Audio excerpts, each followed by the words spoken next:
السلام علیکم ناظرین، پروگرام نیوز ویوز کے ساتھ میں ہوں آپ کا میزبان یاسر خان۔ ناظرین، مشرق وسطیٰ ایک بار پھر آگ میں جل رہا ہے اور یہ آگ لگائی گئی ہے اسرائیل کی جانب سے، اور پہلے غزہ اور اب ایران پر حملے جارحیت اسرائیل کی جانب سے جاری ہے، ایران کی جانب سے جوابی وار بھی جاری ہیں، دونوں طرف سے بھاری نقصان جو ہے وہ اٹھانا پڑا ہے۔ اور اس تمام صورتحال میں جو پاکستان ایران کو اپنا برادر ملک تصور کرتا ہے، گردانتا ہے، اور پاکستان کی جانب سے مذمت بھی کی جاتی ہے، لیکن کچھ فیک نیوز جو ہیں وہ پاکستان سے ریلیٹڈ اس تمام معاملے میں، اس تمام لڑائی میں، اس جنگ میں جو ہے وہ پھیلائی جا رہی ہیں۔ اور ان فیک نیوز کی کیا حقیقت ہے، اس پر بات کرنے کے لیے ہمارے ساتھ موجود ہیں سینئر صحافی ہیں، تجزیہ کار ہیں خالد بیگ صاحب۔ بہت شکریہ خالد بیگ صاحب ہمیں جوائن کرنے کے لیے۔ سب سے پہلے کیسے دیکھتے ہیں مشرق وسطیٰ میں 4 روز سے اب یہ ہنگامہ، یہ لڑائی، اور ایک ایسی لڑائی جس کی جو بنیاد ہے وہ انتہائی کھوکھلی ہے اور صرف شرارت کے علاوہ اور کچھ نہیں ہے، کیسے دیکھتے ہیں؟ دیکھیے جی، اس میں سب سے اہم چیز یہ ہے کہ جس وقت امریکہ کے ساتھ ایران کے مذاکرات جاری تھے، اور ایسے میں اسرائیل کا اچانک آدھی رات کو ایران پر حملہ آور ہونا، یہ بڑا حیران کن ہے۔ اب امریکہ جو ہے یا ٹرمپ جو ہے وہ یہ کہتے ہیں کہ جی ہم اس جنگ میں ملوث نہیں ہیں، لیکن جو عالمی سطح پر جتنے بھی تجزیہ کار ہیں، چاہے وہ امریکہ کے اپنے بھی ہیں، تو وہ یہی کہتے ہیں کہ اس میں ٹرمپ کی مرضی شامل تھی۔ ایون کہ ٹرمپ نے خود بھی اس چیز کو ایڈمٹ کیا کہ ہمیں معلوم تھا۔ ہاں، لیکن اس میں شاید انہیں اندازہ نہیں تھا کہ ایران اس طریقے سے اور اتنی صورت کے ساتھ دوبارہ ریٹیلیٹ کرے گا، جبکہ پہلے حملے میں انہوں نے ایران کا بہت زیادہ نقصان کر دیا تھا۔ اچھا، اب اس نقصان کی جو وجوہات ہیں وہ بھی سامنے آ گئی کہ اس کے اندر سب سے اہم جو فیکٹر تھا وہ ایران کے اندر موجود وہ غدار تھے، جنہوں نے جو ایران کا پورا دفاعی نظام اور اس کو سارا جو ہے اس کو جیم کرنے میں اہم کردار ادا کیا۔ اس کی وجہ یہ کہ جس وقت اسرائیل کے بقول جب انہوں نے کلیم کیا کہ ہمارے 200 طیارے تھے جو کہ ایران گئے اور وہاں سے کامیابی سے کارروائی کر کے واپس بھی آ گئے، تو اس کی وجہ یہی بنی کہ وہ جو ان کا دفاعی نظام تھا پورا وہ ساقط ہو چکا تھا۔ وہ آئے، انہوں نے کارروائی کی، چلے گئے، اور اس میں پھر ان کے 6 اہم جو اپنا سائنٹسٹ تھے ان کی بھی شہادت ہو گئی، اور ساتھ ہی فوج کے بھی جو سینئر قیادت تھی، جو سپہ سالار اور باقی جتنے پاسداران انقلاب اور ان کے جو جرنیل تھے ان کی بھی شہادت ہو گئی۔ اور یہ بنیادی طور پر ایک بہت بڑا دیکھا جائے تو نقصان تھا۔ لیکن معذرت چاہتا ہوں، لیکن ایران نے جب ریٹیلیٹ کیا تو وہ ان کی توقع سے برعکس تھا، امریکہ کی توقع کے بھی برعکس تھا اور اسرائیل کی توقع کے بھی برعکس تھا۔ اور اب آپ یہ دیکھیے کہ ایران تو اتنا وسیع ملک ہے اور اتنا پرانا اور اتنا ایک پھیلا ہوا اس کا رقبے کے لحاظ سے ملک ہے کہ اگر آپ اسرائیل کو اس کے سامنے رکھیں تو وہ شاید اس کے کسی قصبے کے برابر ہوگا۔ اب اگر اسرائیل آ کر ایران کے اندر کوئی میزائل پھینکتا ہے یا کوئی طیارے اس کے بم گراتے ہیں، اس کا ایران کو ٹھیک ہے، اس میں شہادتیں بھی ہو رہی ہیں، نقصان بھی ہوا ہے، لیکن اس کے جواب میں جو ایران نے اسرائیل کے اندر تباہی پھیری ہے وہ اسرائیل کے لیے اور یہودیوں کے لیے، ان کے لیے بڑی تباہ کن ہے۔ اس کی وجہ یہ ہے کہ یہودی ایک بھی مر جائے تو وہ کہتے ہیں کہ ہمارا بہت بڑا نقصان ہے۔ اس کی وجہ یہ ہے کہ وہ یہودیت کو پھیلاتے تو ہے نہیں، اور وہاں آپ یہ دیکھیے کہ ابھی وہ 13 بتا رہے ہیں کہ ان کی 13 موات ہو گئی ہیں، جبکہ جو غیر جانبدار ذرائع ہیں وہ کہہ رہے ہیں کہ یہ 13 شاید ان کی اموات نہیں ہوئی بلکہ یہ 1300 ہیں۔ اور جس طریقے سے آپ اگر ان کی عمارتیں اور جس طریقے سے وہ نظر بھی آ رہی ہیں تو لگتا ہے کہ وہ جو اگر 1300 نہ بھی ہوں تو 400-500 سے کم نہیں ہوں گی، تو پھر یہ ان کا بہت بڑا نقصان ہے۔ پھر وہاں جو یہودی آ کر آباد کار تھے وہ اس وقت سخت مشکل میں ہیں، وہ وہاں سے بھاگنا چاہتے ہیں، ان کے بھاگنے کے تمام ذرائع بند ہو چکے ہیں۔ پھر اب یہ ویڈیوز بھی سامنے آ رہی ہیں کہ جیسے ہی سائرن بجتا ہے تو انہوں نے ہر 2-3 کلومیٹر کے فاصلے پر جو شیلٹر ہاؤس جو بنائے ہوئے تھے کہ وہ اپنی گاڑیاں بسیں وہیں سڑکوں پر اسی طریقے سے چھوڑ کر بھاگتے تھے اور جا کر وہاں اوندھے ہو کر بیٹھ جاتے تھے یا لیٹ جاتے تھے۔ تو وہ ان حملوں میں بہت سارے ان کے جو شیلٹر ہاؤس تھے وہ بھی تباہ ہوئے ہیں، جس سے وہاں خوف و ہراس مزید بڑھ گیا ہے۔ اچھا، اب نیتن یاہو جو ہے وہ اگر دیکھا جائے تو وہ اب پوری دنیا اس کو تسلیم کر رہی کہ وہ ایک ذہنی مریض شخص ہے۔ بالکل ٹھیک ہے جی، ہٹلر جو ہے اگر وہ اس کو ذہنی مریض قرار دیا جاتا تھا، لیکن یہ ہے کہ اس کے اندر بھی کچھ نہ کچھ سود بودی اور کچھ نہ کچھ عقل کی باتیں بھی وہ کر لیا کرتا تھا، لیکن یہ تو ایک پاگل ہوا ہے، اور بالکل اس کا رویہ جو ہے ایک پاگل پن کی انتہا کو چھو ہے۔ اور اس میں پھر جس طریقے سے اس نے یہ ساری کارروائی کی ہے، اور اب حالت یہ ہو گئی ہے کہ اب امریکہ کہنے پر مجبور ہو گیا ہے کہ ہم ان میں صلح کرائیں گے جیسے پاکستان اور انڈیا کے درمیان کرائی گئی تھی. ٹھیک ہے. اور وہ بھی اس صورت میں جو بتانا چاہ رہا ہوں, وہ بھی ٹرمپ اس وقت مداخلت کرنے پر مجبور ہوا تھا جس وقت پاکستان نے انڈیا کی جو منجی ٹھوکی تھی, اس میں انڈیا خود باولا ہو کے, پاگل ہو کے امریکہ کے پیروں پڑ گیا تھا کہ ہمیں بچاؤ. بالکل. اور اب بھی حالات ایسے نظر آ رہے ہیں جو کچھ آپ ویڈیوز میں, اب جو اسرائیلی میڈیا خود دکھا رہا ہے, بہت کچھ تو چھپا رہا ہے, اس کے باوجود جو چیزیں سامنے آ رہی ہیں وہ بہت ہی تکلیف دہ ہیں یہودیوں کے لیے بھی, امریکہ کے لیے بھی, برطانیہ کے لیے بھی, فرانس اور اٹلی کے لیے, پورے یورپ کے لیے. اچھا خالد بیگ صاحب, اس تمام صورتحال میں 4 روز سے یہ لڑائی جاری ہے اور اس میں پاکستان کی جانب سے اسی روز جس دن رات کو اسرائیل کی جانب سے حملہ کیا گیا اس کی صبح جو ہے پاکستان کی جانب سے باضابطہ طور پر دفتر خارجہ کی جانب سے اور وزیر اعظم کی جانب سے اور پھر بعد میں جو سیاسی لیڈرز ہیں ان کی جانب سے بھی اس حملے کی مذمت کی گئی اور کہا گیا کہ پاکستان کا دوست ہے اور بھائی ہے ایران اور پاکستان اس کی حمایت بھی کرے گا. لیکن اس تمام صورتحال میں ایک خبر, ایک پیج ہے ایکس پر, اسلامک ریپبلک آف ایران, اس میں ایک تصویر لگتی ہے ایران اور پاکستان کی اور اس میں لکھا جاتا ہے کہ پاکستان نے امریکہ کو یہ کہا ہے کہ پاکستان جوہری رد عمل دے گا ایران کے حوالے سے. اور پھر یہ جو ہے وہ ایک جو ٹویٹ ہے, جو ایکس کی پوسٹ ہے, یہ وائرل ہوتی ہے اور یہ سوشل میڈیا پر یہ گردش کرتا بیان جو ہے اس کی کیا حقیقت ہے؟ دیکھیے جی, آپ نے جس بیان کی بات کی اکیلا یہی بیان نہیں ہے. آپ یہ دیکھیے کہ اس وقت ایک اور سوشل میڈیا پر جو ہے وہ ایک خبر چل رہی ہے اور ہم بڑے خوش ہیں, ہمارے کچھ سادہ لوگ پاکستانی بڑے خوش ہیں کہ وہاں پر ایک اچانک ایک پرستار طیارہ, جنگی طیارہ جو ہے وہ آیا, اس نے وہاں پہ تباہی مچا دی اور اس کے بعد وہ آرام سے غائب ہو گیا اور امریکہ جو ہے شاکڈ ہے اور یورپین شاکڈ ہے اور اسرائیل شاکڈ ہے. یہ ساری چیزیں انڈیا سے جنریٹ ہو رہی ہیں. جب وہ انڈیا سے جنریٹ ہو رہی ہیں تو ہمارے ہاں کچھ لوگ جو ہے وہ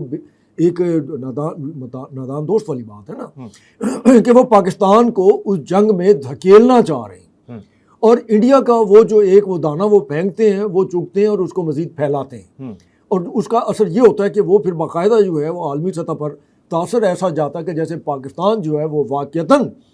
ایران کے ساتھ مل کر اسرائیل کے خلاف جو ہے وہ جنگ میں شامل ہونے جا رہا ہے, جبکہ ایسا نہیں ہے.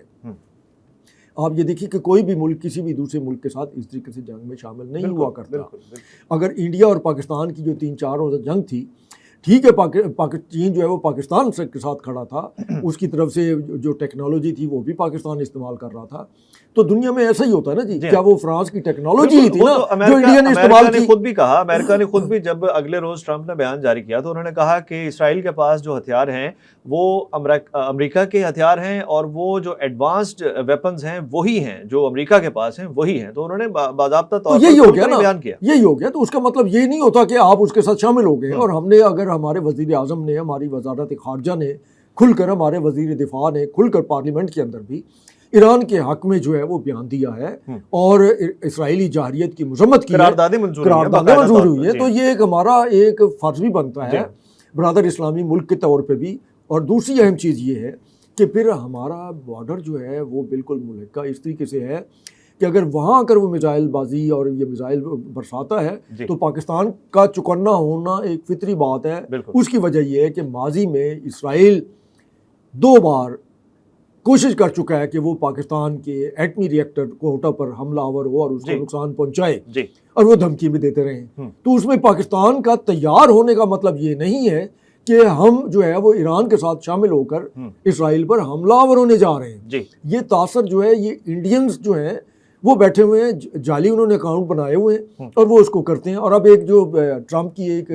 ویڈیو آئی ہوئی ہے جس میں وہ کہہ رہا ہے کہ وہ نیتن یاہو نے جو کہہ دیا تھا اور اس کے بعد پھر پاکستان پریشان ہو گیا اور تیاری کی حالت میں وغیرہ وغیرہ, اور وہ غلط فہمی تھی. تو دیکھیں اس طرح کی چیزیں تو آ رہی ہیں. یہ اب ہماری عوام کا کام ہے کہ وہ اس کو تصدیق کرے. تصدیق اگر نہیں بھی کر سکتے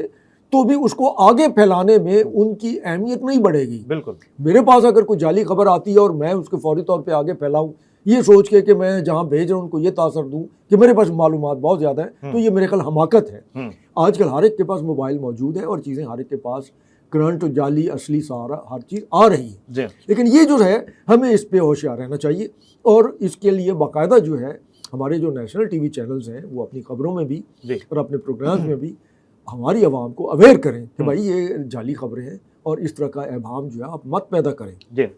ہاں ہم ایران کے ساتھ کھڑے ہیں، ہمارا بھائی برادر اسلامی ملک ہے اور اس میں کسی کو شک و شبہ نہیں ہونا چاہیے، لیکن یہ ہے کہ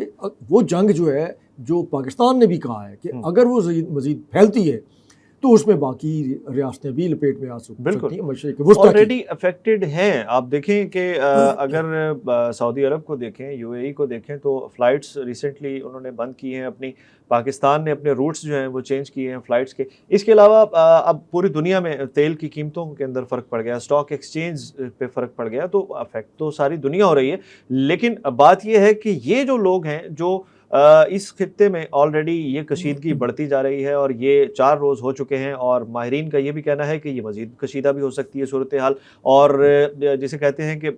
روز بروز انٹینس ہوتی جا رہی ہے۔ تو اس میں کون سے عناصر ہیں جو پاکستان کو اس تمام صورتحال میں پھنسانا چاہتے ہیں، جبکہ آلریڈی پاکستان انڈیا کے ساتھ جو ایک کشیدگی اس کی چل رہی ہے، وہ اس کا ابھی تک کوئی حتمی ریزولوشن یا اس کا سلوشن یا اس کا کوئی حل ابھی تک سامنے نہیں آ سکا۔ تو آپ کیا سمجھتے ہیں کہ اس میں کون کون سے عناصر ملوث ہیں جو پاکستان کو خاص طور پر اس جنگ میں گھسیٹ کر لانا چاہتے ہیں؟ آپ نے دیکھا ہوگا کہ جس وقت 2 ہفتے قبل اچانک ہی یوکرین کے ڈرونز جو ہیں جی وہ یوکرین کی سرحد سے تقریباً کوئی 3500-4000 کلومیٹر دور، جہاں تک اس کے میزائل نہیں جا سکتے تھے، اس کے طیارے نہیں جا سکتے تھے یوکرین کے، وہیں اچانک جو ان کے ایئر بیسز تھے وہیں سے ان کے وہ ڈرونز جو ہیں وہ نکلے اور انہوں نے تباہی پھیر دی اور بہت نقصان پہنچایا روس کو۔ جی تو اس میں ایک نئی چیز سامنے آئی، مطلب ہے ایک جنگ کا ایک نیا طریقہ کار سامنے آیا کہ، اور وہ یوکرین نے کلیم کیا کہ ہم 1.5 سال سے اس کے اوپر کام کر رہے تھے، ٹھیک ہے جی۔ اس میں انہوں نے روس کے اندر بہت سارے لوگوں کو خریدا ہوگا، ان کو پیسے دیے ہوں گے، اس کی وجہ کہ وہاں سے وہ ڈرون اتنی تعداد میں وہاں سمگل کرنا، اور اس کے ساتھ پورا ایک ٹیکنالوجی کہ کب وہ اس کی وہ جو ٹرک تھے وہ چھپے ہوئے تھے، وہاں ان کی چھتیں کھلیں گی اور وہ ڈرون نکلیں گے 3 مختلف بیسز پہ، اور وہاں جا کے وہ تباہی پھیر دیں گے، ٹھیک ہے۔ تو اس کے بعد یہ آپ نے ایران میں بھی دیکھ لیا ہوگا کہ وہاں پر بھی وہ ابھی بھی غداروں کو پکڑ بھی رہے ہیں، جس میں ان کے وہاں انڈینز بھی پکڑے گئے ہیں، ٹھیک ہے جی، انڈین بھی پکڑے گئے ہیں، ان کے اپنے مقامی لوگ بھی پکڑے گئے ہیں جو ملوث پائے گئے ہیں۔ تو ہمیں بھی ہوشیار رہنا ہوگا ایسے عناصر سے جو کل کو ایک نیا فینومینا ہے نا، لیکن ایک جنگ کی نوعیت چینج ہو گئی ہے، ہمیں اس حوالے سے بھی اب اویئر ہونا پڑے گا، اور ہمارا جو اپنا فوج کا یا ISI کا یا ملٹری انٹیلیجنس کا جو نیٹ ورک ہے، جو ایک انتہائی ایک شاندار اور بہت ہی قابل تعریف ہے، وہ یقیناً وہ اس کے اوپر کام کر رہے ہوں گے کہ ہمیں بھی اب ان ایسی صورتحال میں ایسی چیزوں پر نظر رکھنی ہوگی ہر لحاظ سے کہ ہمارے اندر بھی کوئی ایسے غدار نہ ہو کہ اگر ہماری انڈیا کے ساتھ دوبارہ کوئی مڈ بھیڑ ہوتی ہے تو اندر سے پاکستان کو، پاکستان کی سلامتی کو نقصان پہنچانے کے در پہ رہیں۔ تو یہ ایک نیا فینومینا ہے، اور اس میں ہم سب کو اس کے لیے باقاعدہ جو ہے ایک ہوشیار رہنے کی ضرورت ہے اور ایک ذہن سازی کی بھی ضرورت ہے، کیونکہ اب جنگ کی نوعیت ہی تھوڑا اس سے چینج ہو گئی۔ جی ہاں بالکل، یہ ایک بڑا فرق ہے۔ اچھا خالد بھائی صاحب یہ بتائیے گا کہ اس وقت سوشل میڈیا اسے کہہ لیں کہ ایک مؤثر ہتھیار ہے کسی بھی صورت میں، چاہے جنگی کیوں نہ ہو، تو اب جس طرح یہ بیان پاکستان کے حوالے سے ایک غلط بیان، جعلی بیان پاکستان سے منسوب کر کے ایک پیج جس کی کریڈیبلٹی بے شک وہ ایک ویریفائڈ پیج ہے، لیکن اس کی کریڈیبلٹی ابھی تک واضح نہیں ہو سکی کہ وہ کیا واقعی ہی ایران کا آفیشیل پیج ہے یا وہاں سے کون اس کو آپریٹ کر رہا ہے، یا وہ کیا ایران سے آپریٹ ہو بھی رہا ہے یا کہاں سے ہو رہا ہے، یہ اس کی کریڈیبلٹی ابھی باقی۔ اس صورتحال میں پاکستان کے لوگ اگر یہ پوسٹ شیئر کرتے ہیں، ان کو بڑھاتے ہیں، تو ایک عوام کے طور پر پاکستان کی کیا ذمہ داری ہے، اور گورنمنٹ کو خاص طور پر سفارتی سطح پر اس طرح کی چیزوں کو روکنے کے لیے، ان کی وضاحت کے لیے کیسا رویہ اختیار کرنا ہوگا، اور اس میں میڈیا کا کیا کردار ہونا چاہیے؟ دیکھیے جی، آرٹیفیشل انٹیلیجنس وہ اس حد تک کامیاب ہو چکی ہے اور آگے بڑھ رہی ہے کہ آپ نے ٹرمپ کی پوری گفتگو اس کے لب و لہجوں میں، اس کے تاثرات کے حوالے سے آپ نے دیکھ لیں کہ وہ فیک جو ہے وہ چیزیں سامنے آ چکی ہیں۔ اس میں اب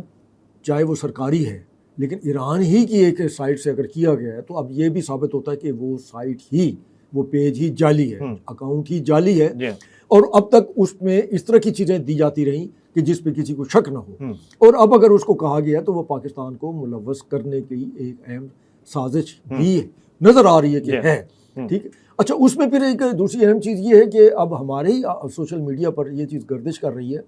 کہ بھئی ایران کا تو جو سارا جو دفاعی نظام تھا وہ پہلی رات کو انہوں نے برباد کر دیا، ختم کر دیا، اور بھائی ایسا نہیں ہے، وہ ابتدائی طور پر انہوں نے کتنا نقصان پہنچا دیا ہوگا۔ دیکھیے ان کے اوپر کہ وہ جو ٹاپ کے 6 جرنیل تھے، اگر ان کی شہادت ہو گئی تو اس کے کیا بعد کیا ان کی فوری طور پر دوسری قیادت سپہ سالار اور وہ سارے نہیں آگے سامنے۔ تو سسٹم تو جو ہے پوری دنیا میں جہاں بھی ہوتا ہے ایک مضبوط جو ہے منظم جو ہے اس میں وہ جاری رہتا ہے، اس میں اس کے چین آف کمانڈ میں تو اس میں کوئی پرابلم نہیں ہوتا۔ لیکن یہ کہنا کہ جناب تاثر دیا جا رہا ہے سوشل میڈیا پر کہ یہ پاکستان ہے، پاکستان نے جا کے ان کی مدد کی ہے اور ان کا وہ جو پورا سسٹم تھا پورا جو ہے بحال کیا ہے، اور ہمارے ہی لوگ ہیں جو وہ جا کر ان کو ایڈوائز کر رہے ہیں اور ان کی جگہ لڑ بھی رہے ہیں۔ یہ آپ کے سوشل میڈیا پہ یہ ساری چیزیں جا رہی ہیں، تو میرے خیال ہے کہ یہ خوش فہمی اور اس طرح کی چیزیں جو ہے یہ کوئی فائدہ مند نہیں ہوتی، اور اس سے آپ لوگوں کے ذہن جو ہے اس کو پلوٹ کرتے اور اپنے لیے مسائل پیدا کرنے کی کوشش کرتے ہیں، اور یہ وہی عناصر ہے جو پاکستان کے کم از کم دوست نہیں ہو سکتے۔ جی بہت شکریہ۔ پاکستان کے دوست نہیں ہو سکتے وہ لوگ جو پاکستان کے حوالے سے غلط خبریں، فیک نیوز پھیلا رہے ہیں، اور